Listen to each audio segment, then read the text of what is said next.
क्या संसार में केवल सुख का होना संभव नहीं है?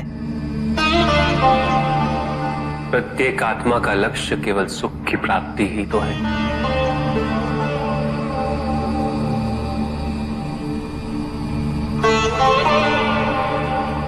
परम आनंद की प्राप्ति। किंतु हम सुख नहीं,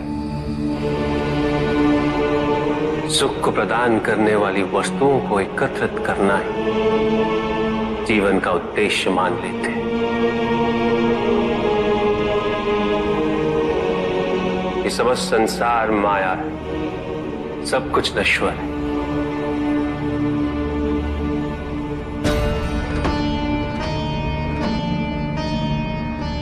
जिन वस्तुओं को हम सुख का स्रोत समझकर एकत्रित कर रहे हैं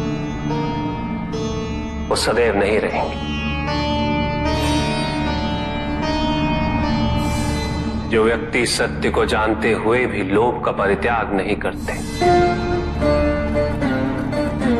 वो सदैव इन्हें खोने के भय में जीते।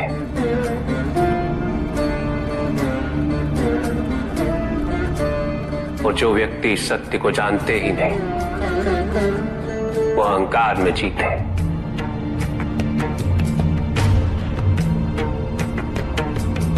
और जहां अहंकार और भय उपस्थित हो वहां सुख कैसे रह सकता?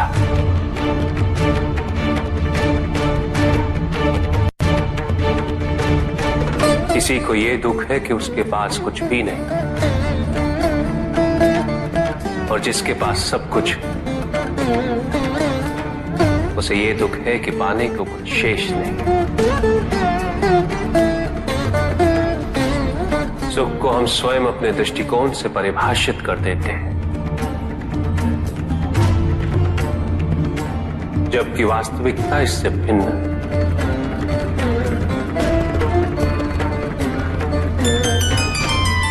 इसलिए आवश्यकता है अनासक्त रहने की।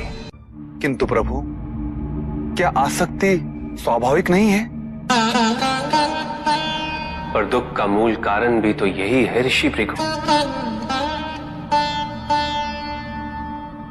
आसक्ति हमारे मन की शांति को छीन लेती,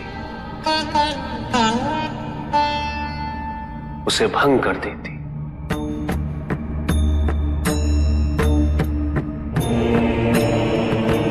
हमारी बुद्धि को स्थिर नहीं रहने देती, उसे चंचल बना देती।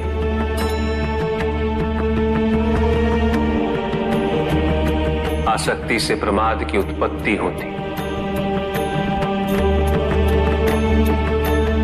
प्रमाद मद होता है, और मद अहंकार का स्रोत है। और अहंकार पूर्णतः शुभता में परिवर्तित हो जाता है, अर्थात आसक्ति अशुभता की जननी। इसलिए अनावश्यक है। तो प्रभु, आसक्ति को अनासक्ति में कैसे परिवर्तित किया जा सकता है? और हम आसक्ति से कैसे उबर सकते हैं प्रभु? आसक्ति से मुक्त होना ही अनासक्ति है। आसक्तिहीन होने के लिए अपने और पराये का भेद मिटाना अनिवार्य है।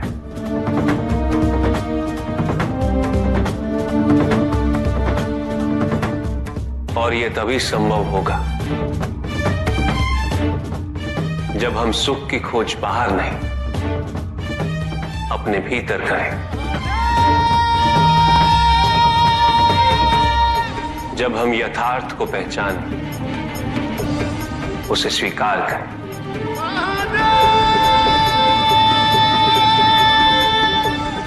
हम अपने सुख को सांसारिक तत्वों से परिभाषित नहीं करें। जब तक हम ऐसा करते रहेंगे हम बंधते जाएंगे। जब हम स्वयं अपने भीतर झांकना आरंभ करेंगे, हमारी मुक्ति का मार्ग स्वतः प्रशस्त होता जाएगा। महादेव, आपने हमें दुख का कारण तो बता दिया, किंतु हम भय के बारे में भी जानना चाहते हैं।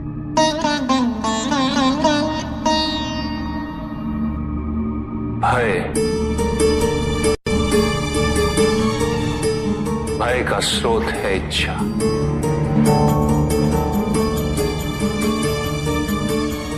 पाने की इच्छा होगी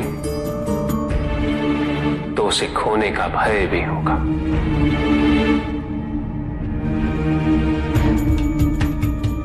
यदि जीवित रहने की इच्छा है तो मृत्यु का भय भी अवश्य होगा।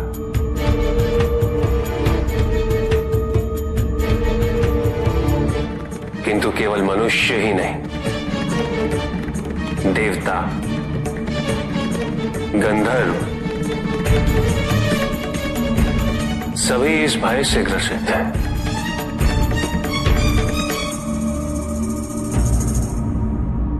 क्योंकि इच्छाओं से मुक्त कोई भी नहीं।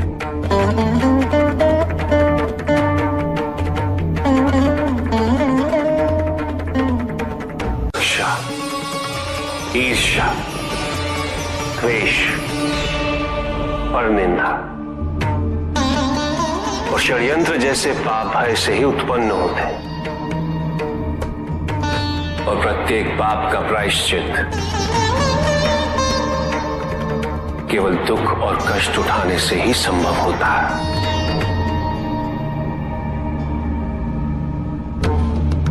इसलिए भय भी अंत में दुख का कारण बन जाता है।